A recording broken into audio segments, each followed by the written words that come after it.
Estamos, como decíamos, con Carlos Correa. Buenas noches, Carlos, ¿cómo estás? ¿Qué tal? Buenas noches a toda la audiencia. Gracias por acompañarnos. ¿Es para usted en este momento una etapa de la economía que definiría cómo? Ayer le puse un título, hablando con un cliente, creo que estamos en la etapa de la depuración, en cierto modo, entre otras cosas. ¿Qué significa eso? Bueno, es un invento mío que no muy fundamentado, pero me parece que hay un esquema en el cual, bueno, la realidad es que ha aumentado exponencialmente la oferta de todo tipo de bienes y servicios incluso. Y bueno, eso está provocando un cimbronazo en la economía a la cual obviamente no estábamos acostumbrados. Estábamos acostumbrados a salvar muchos errores también propios a través del proceso inflacionario que permitía que cualquier error de pronto se transformara en una ventaja, como ser comprar mercadería de más hasta hace 2 años era el mejor negocio, y hoy comprar cualquier bien en exceso provoca un daño financiero importante. Y bueno, justamente con tasas de interés que llegaron a más del 120% anual, entonces bueno, creo que hoy nos guste o no, esto no es una cuestión de simpatía con este modelo económico, con los anteriores, no tiene nada que ver. La realidad objetiva es que hoy va a sobrevivir el más apto, más que nunca, y compitiendo con el mundo. O sea, hoy cualquier persona puede comprar cualquier tipo de bien en cualquier parte del mundo, y esto y tenerlo en 48 horas o en 15 días en su casa sin moverse del teléfono. Y bueno, eso provoca un cambio importante, y una Argentina sin inflación, con equilibrio fiscal, con una presión fiscal impresionante como la que veníamos arrastrando ya en los últimos 20 años, que creo que por ahí pasa gran parte del problema de la gente común.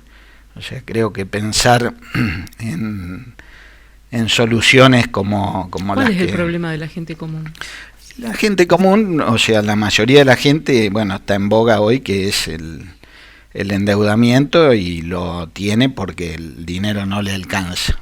Y parte del problema es que no hubo nunca en estos últimos 50 años voluntad política para reformular un esquema impositivo que es una tragedia. O sea, hay más de 170 impuestos, tasas exorbitantes como la del IVA en 21%, ingresos brutos en el 4%, el impuesto a los débitos y créditos bancarios 1,2%, que es una aberración, y peor que todo eso es la forma de recaudar. Ingresos brutos se recauda a través de los bancos, a través del sistema del CIRCREP, es decir, que a mí me llega 100.000 pesos a un cliente y recibo acreditado 97.500, porque 2.500 ya me lo retuvo la provincia de Santa Fe en nuestro caso.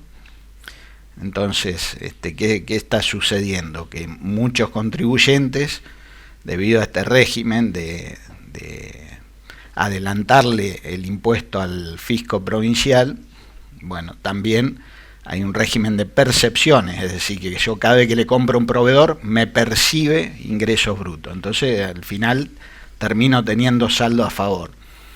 Y bueno, y en el mejor de los casos, aunque no me dé saldo a favor, le estoy anticipando a la provincia un impuesto que voy a pagar en promedio 30 días más tarde.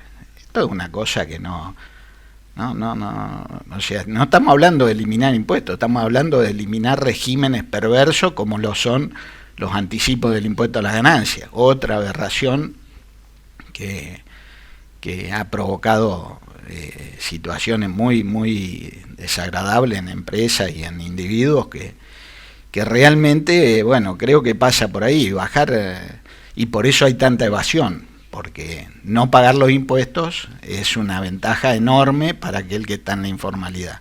Entonces, mientras lo puede hacer, Y bueno, hoy ¿Es cierto que Arca, justamente en relación a la presión impositiva, está mandando a remate a industrias y a comercios en este momento?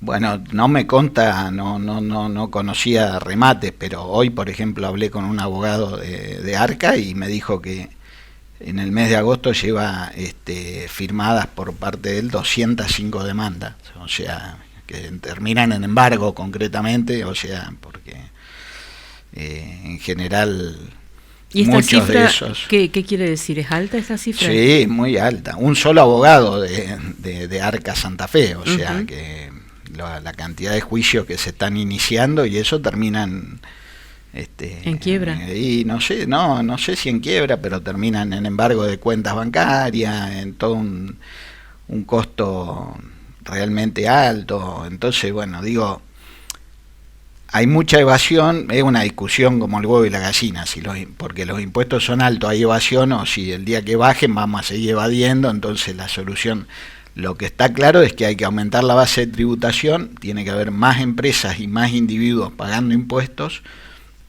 y los impuestos tienen que ser más razonables. El hecho del cobro electrónico, las billeteras, que hoy prácticamente ningún comercio puede escaparse de eso, ha ayudado una parte a formalizar la economía, que había mucha informalidad. La pandemia hizo la magia, digamos. Y sí, y el mundo que hoy se ayornó a un sistema que, o sea, hoy la gente literalmente paga 143 pesos con transferencia, o sea que, bueno, eso ayuda a la formalización y bueno, y obviamente hace que muchos comercios que subsistían gracias a la informalidad hoy van a desaparecer y va a poder sobrevivir o sobrevivir mejor el comercio que estaba formalmente adecuado a las normas, digamos. Entonces, UCOES dice que desaparecieron 60 comercios en el último tiempo en la ciudad. ¿Usted tiene algún registro que pueda indicar alguna cifra similar o distinta? No, pero no me parece hasta poco, porque sí, hay muchos cierres, me consta en nuestro propio estudio, pero digamos que más allá de lo lamentable eran esperables porque son negocios que se montaron a partir de una situación de emergencia que tiene la persona. Normalmente recibe una indemnización de 5, 10, 15 millones de pesos y tiene que buscar la forma de subsistir, porque es una persona que quizás después de 10, 15 años de estar en una empresa fue expulsada por X razón o porque la empresa cerró, se encuentra con esa indemnización y se ve obligada a inventarse algo. Y en general, como no puede salir a buscar trabajo porque es más difícil por su edad o porque estaba enfocado en ese tipo de capacidades por el tipo de empresa en el que trabajaba, se vio obligado y abrió en la ventana de su casa o alquiló un local y se puso de comerciante, y normalmente no estaba preparado para eso. Entonces y durante quizá algún tiempo sobrevivió porque justamente por esta cuestión, porque estaba en la total informalidad. Y bueno, cuando empiezan a pasar estas cosas, que capaz que factura 5 millones de pesos por mes y todo se lo pagan con las billeteras, y bueno, y Arca lo sabe, y bueno, y ahí viene el problema. Y bueno, y obviamente cuando tiene que pagar, hoy recibíamos recategorizaciones de oficio que está haciendo Arca también, monotributistas que estaban, no sé, en categoría C.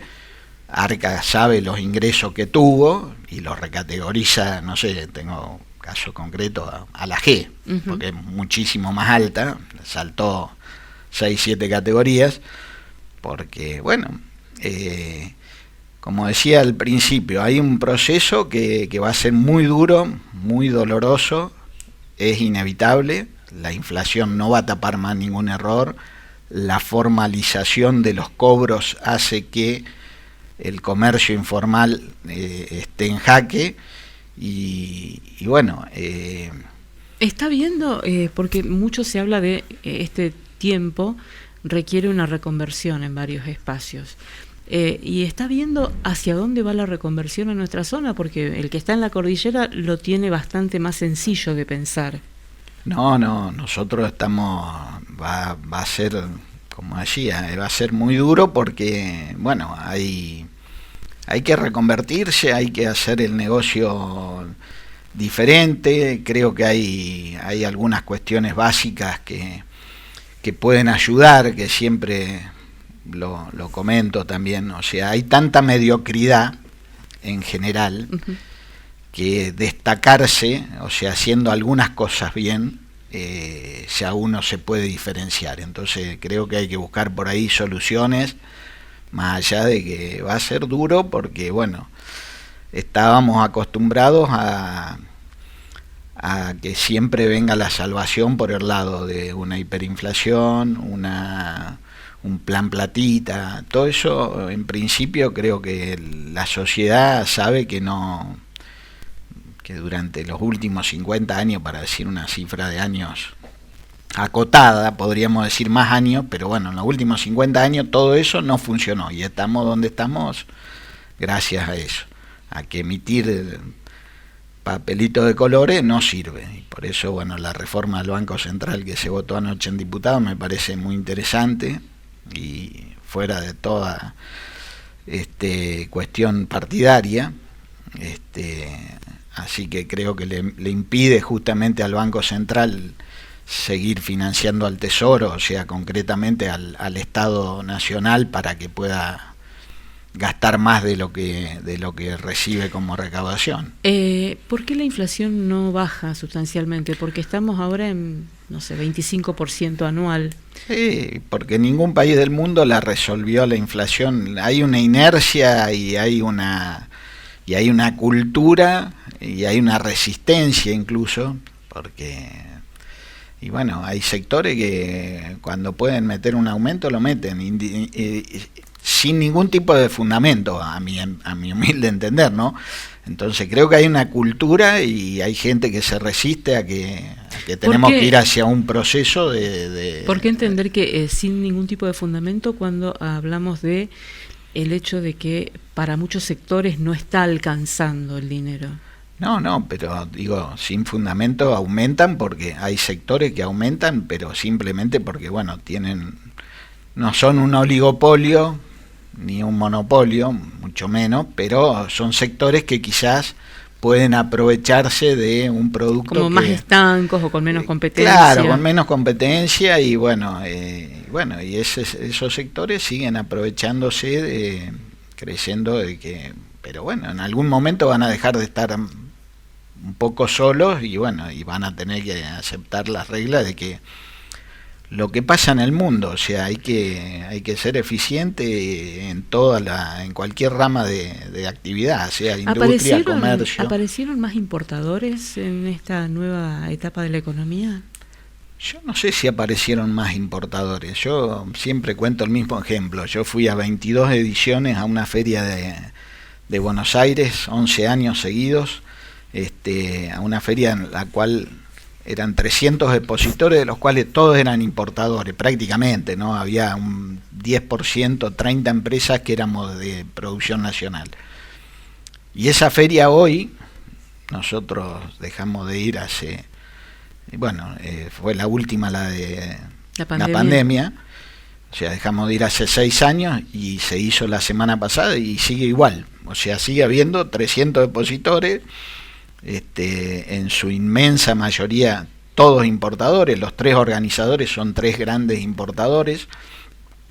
El problema es que hoy importa la gente común. Claro. O sea, no sé si es un problema, en realidad es una readecuación. Y sí, es un problema para el que estaba con un mercado cautivo. Pero le también ponía el precio. Ese que está importando puede escalar y hacer su negocio a partir de la importación. Sí, puede ser también una oportunidad y bueno, y esas oportunidades son también un problema, por ejemplo, para el comercio. En muchos comercios de nuestra ciudad están atrapados en que, bueno, tienen un comercio físico y hoy la gente se ha acostumbrado a comprar por internet. O sea, hablaba con una persona hoy que vive en un barrio más alejado de la ciudad, y bueno, decía, bueno, imagínate, yo compro por Mercado Libre y me lo traen acá a mi casa sin cargo. No necesito ni siquiera hacer los 8 kilómetros hasta la ciudad, que tendría que ir a comprarlo. Lo compro por Mercado Libre. Entonces esto, y es la comida del perro, el aceite, o sea, que también por eso las estadísticas son, yo dudo mucho de la estadística cuando se habla por ahí de caída de consumo y demás. Yo creo que el consumo se ha repartido mucho más. No me consta de que haya... Y la estadística de la parte formal, la parte informal es importante por lo que decía. Yo creo que acá los estados provinciales y el Estado Nacional tienen que hacer un esfuerzo y imaginarse alguna cosa más creativa y bajar, no sé, 5 puntos, 3 puntos el IVA, sacar el impuesto al cheque, bajar, no eliminar el ingreso bruto, porque sería descabellado pensar de que las provincias van a poder sobrevivir sin ese impuesto, que es el gran porcentaje de recaudación de las provincias. Pero al menos bajar puntos, eliminar todos estos regímenes de cobrar anticipadamente, y todo eso plata en el bolsillo de la gente, porque el producto, bueno, lo podemos ver en el supermercado hoy. O sea, cuando uno va en el supermercado hay un montón de comercios, o sea, esta copa vale 5.000 pesos y con el IVA tenemos que sumarle un 21% más. Y bueno, si eso sería un 15 o un 16%, esta copa valdría menos como precio final. El lanzamiento de los créditos hipotecarios que se hizo ayer, ¿va a tener influencia? ¿Cuál va a ser? Bueno, yo creo que es una buena medida estos 20 billones, con B larga, billones de pesos que se van a sacar del fondo de garantía de ANSES. Sustentabilidad. Exactamente. Lo que pasa es que hay que ver quién califica para sacar un crédito hipotecario. Creo que ahí hay también un problema. Hoy hay mucha gente en la informalidad, que es otro debate, la cuestión laboral, porque hay mucha gente que está como monotributista, en categorías bajas, porque bueno, al empleador le cuesta mucho menos tenerlo en esa situación que tenerlo formalmente inscripto, y bueno, todo eso es compleja la reforma que hay que hacer, pero yo creo que hay que empezar por las cosas más fáciles y más elementales: eliminar regímenes de retención, eliminar anticipo de impuestos, eliminar un impuesto al cheque o a los débitos y créditos bancarios, que es una aberración, eliminar el CIRCREP. Y ya después, algo más complejo, bajar unos puntos el IVA, bajar algo de ingresos brutos, y bueno, todo eso es plata, automáticamente plata en el bolsillo de la gente. Es así, y bueno, y entonces sí, digo, y la formalidad creo que es una cuestión sana, porque el Estado garantiza sus recursos, o sea que tiene que haber cada día más formalización de las operaciones que hacen los comercios, la industria y todo tipo de servicios.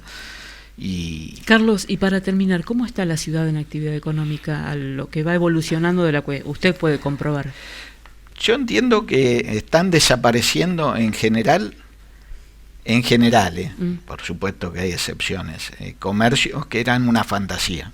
Por ejemplo, en el caso de comercio, que subsistieron gracias a la informalidad, gracias a